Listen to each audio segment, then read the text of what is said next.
Hi guys, my name is Annie and today we will be finally talking about IZONE's latest album called One Act 4. I know it has been a long time since I started talking about making this video, and it has been even a longer time since they released this mini album, but I still wanted to talk about it because I am a big fan of IZONE. I wrote down all of my thoughts about this album, all the different songs, including the new song DDDance that they released as sort of a promo for the app Weverse, but more on that later on. So we have 6 tracks in total, being Mise-en-Scène, Panorama, that I already made a reaction review to it. Link will be in the description if you want to know more on my thoughts on that song, or up here or here, I don't know which side it is. Then we have Island, Sequence, or Sole Mio, and then we end the album with Slow Journey. The entire mini album has this theme related to cinema, and all the songs sort of portray that in a way or the other. And so now that we mentioned all of that, let's talk about the songs.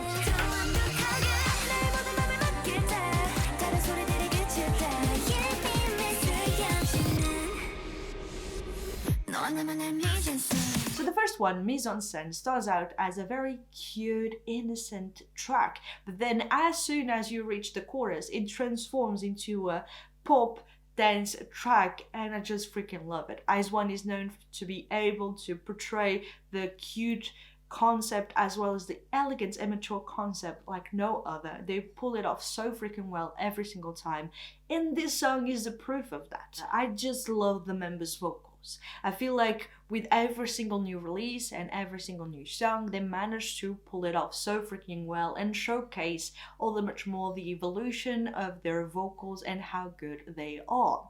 Then when it comes to the structure and the formula of the song, it is one of those formulas that we have seen and heard of before from an IZONE track. However, in the execution of it, it's so freaking well done that you sort of forget that it is the same formula that you have heard before. I love how they pronounce Mise-en-Scène.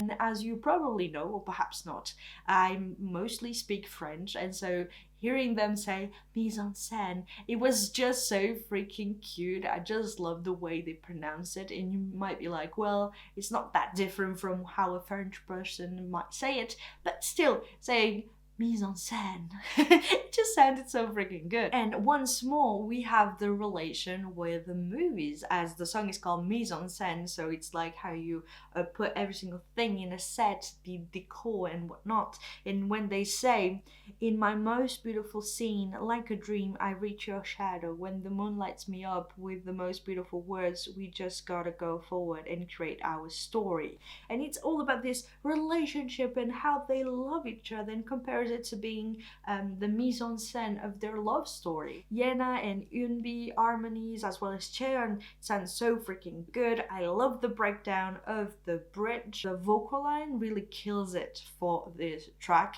as the chorus is so freaking hard-hitting. I also love the fact that this song has a 2-parter chorus, which we have been seeing more and more in the K-pop industry. And so we have the first part being super hard hitting with the vocals, and then having a second part that is much more to the dance line to be like pow, and showing their dancing skills and whatnot. And so I really love those two, and not just having the dance part in which they repeat the title of the track over and over again and having a sort of EDM drop at that point. And I just love right before the chorus when they say mise-en-scène, it just slows down a little bit of the song, and then the impact with the chorus is all the much more intense. So overall, it is a really, really nice start to this album.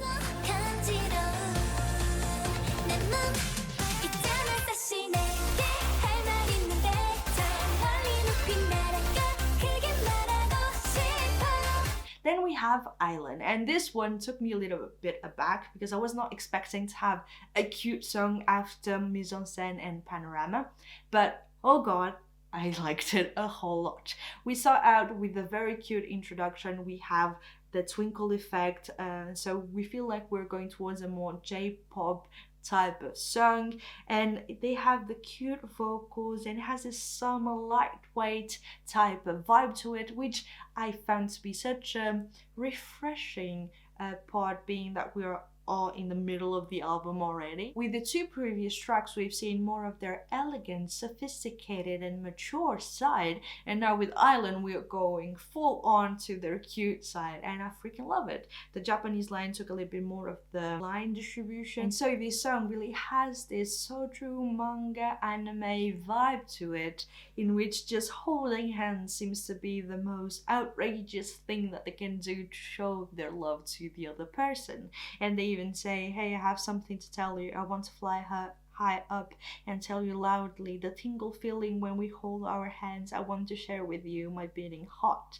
And they are telling this person that they are in love with, that they are their island, they are their safe space. And I find the message of it to be super cute. I love the super high note of Yuri, and their vocals overall are still very strong, but in the cute way, and I just find it to be such a refreshing track in this album.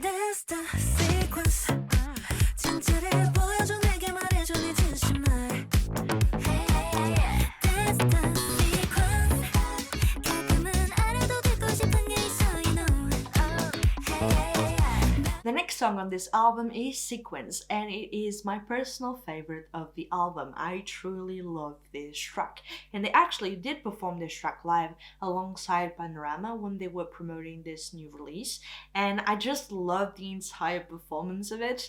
And so we have a track that is very retro, following the trend of the disco concept a little bit, but not as loud as some other releases that follow that same sort of concept. It is much more laid back, toned down in the energy, especially compared to the three previous tracks on the album, and it has this own unique vibe. I freaking love the bass that we have all throughout it with the retro groovy vibe to it. I love Eugene's voice. She killed it during this song, as she has a lower tone compared to the rest of the members.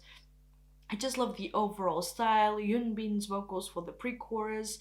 I love the disco concept and the fact that they decided to go with a two-parted chorus, while the first part is like them singing really fast and in a lower tone, and then having the dance part of the track, which I did really enjoy. It might not be as intense or as energetic as the previous tracks, like I mentioned, but in its grooviness, I don't know if it is a word, but in its groove, it is just as intense. I really love Eugene, Cheon, and Yuri in terms of the vocals. I love the fact that it was actually Cheon doing the high note for this track. Sometimes I really want to see Yuri experimenting with different parts of the song and not just being like, well, she's the main vocalist, she only has to do the super high notes. Not at all. They change a little bit, and so we have the vocal line shining so freaking much. But we so have the other members shining through the choreo. I really like Miju when she did the first part, Binju. I'm always pronouncing it incorrectly.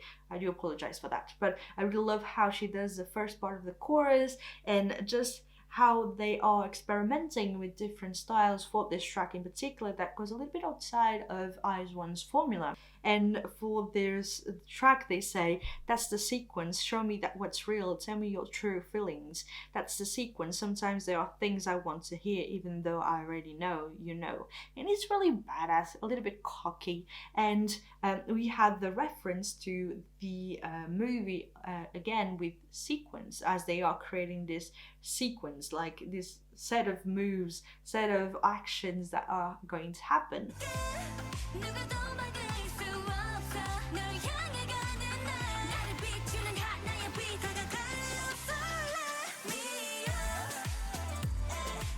Then we have Sole Mio, and at first I was like, oh, it's going to be my least favorite song of the album, but the more I listened to it, the more I enjoyed it. It has this Latin undertone, and it's not the cliche way, because when you think about like songs in K-pop that have that Latin undertone, we have seen it a whole lot, but this one just shows it in a different way. It's not too much, and you sort of can expect it with a title such as Sole Mio. You might expect to have a Latin undertone somewhere throughout the song. I thought that it was really nice and it was not overtly done. I really love that the song took this sort of house dance track vibe to it. The rap was a really nice addition to the track as well, with more mature lyrics compared to the previous tracks, even saying, the closer I get, it gets harder. When the light, the darkness falls asleep. Get attracted like gravity. Me visiting your dream every night. And by the time that we actually reached this track, they sort of dropped the idea of referencing movies, or at the very least I didn't find any connection with that in the lyrics. But perhaps you can see it, perhaps not. I really love Cheon and Yuri's ad-libs. I think the bridge, the way they constructed it, added more power to this track that if they didn't do the bridge in that way, I wouldn't have enjoyed it as much. I freaking love Yuri's high note, the way she did it, the control of her voice. I was like, oh my god, it's so freaking well done. And Eugene, the way she pronounced it right now, I was like, oh my god, I love it.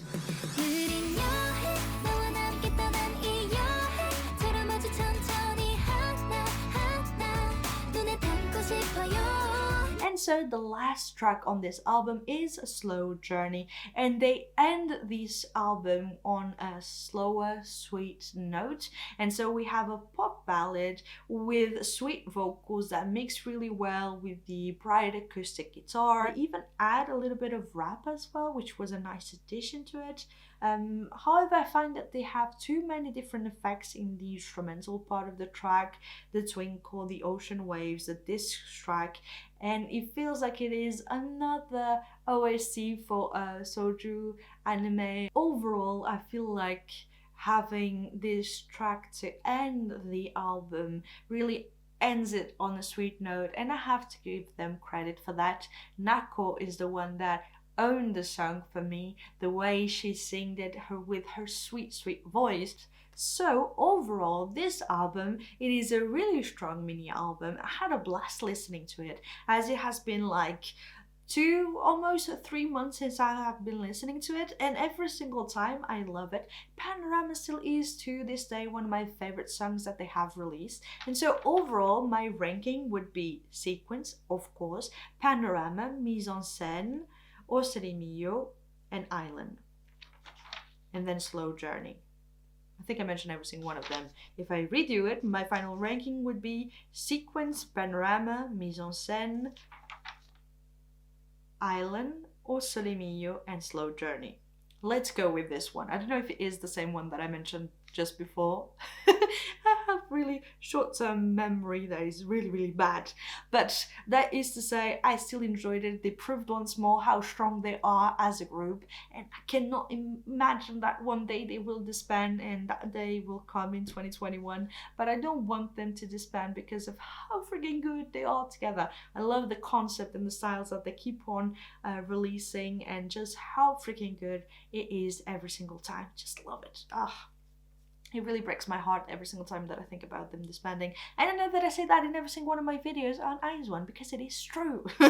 So now that I mentioned every single thing, let's talk about DDDance. They released this song as sort of a CF, or like a promo for the Weverse app. And I must say, I don't really get the appeal of making an app like that. I know that it's cool to have every single thing in an app, but I don't know about you, but I sometimes like to watch the MVs in like a bigger screen on YouTube or on my TV, and so sometimes it is better to have access to the MVs on YouTube directly. So creating a separate app to do so is like And so for this one in particular, they actually released the preview for the MV on YouTube, and then they were like sort of saying, if you want to see its entirety, go to the Weverse app, which I did, and yeah, I enjoyed it, but I never used this since, so I only used it to watch the MV, and then someone uploaded it to YouTube. And that is to say, when it comes to the concept of that app in particular, I'm like, why should you do something like that? But still, I think they are going with the same thing as Big Hit did with Weverse, and the similarity between the two, like Universe, Weverse. Okay, if we can have some sort of interaction with the idols through like text, like we can in Weverse, That I would enjoy a whole lot, but if it's just to watch some MVs on there, I don't see the purpose of that because we have YouTube, so and the variety of the groups that we have on Universe is not a whole lot. So for now, as of today, I don't see really the appeal of it, but perhaps I have to go back and check it out once more. But going back to DDDance, although I was expecting it to be more on the CF vibe, like promo for this new app, I still enjoyed it a whole lot because it is One, and they use the formula that they tend to use for their tracks, and it has their signature style all over it. We have a lot more of rap in this track from Yena, Cheon, and I think that's pretty much it. I think it was mainly the two of them rapping, Minju perhaps as well. And it was a really nice addition to the track. I think it just added more energy to it. I just love the MV. They look stunning every single time. Their outfits, their charisma, their choreo.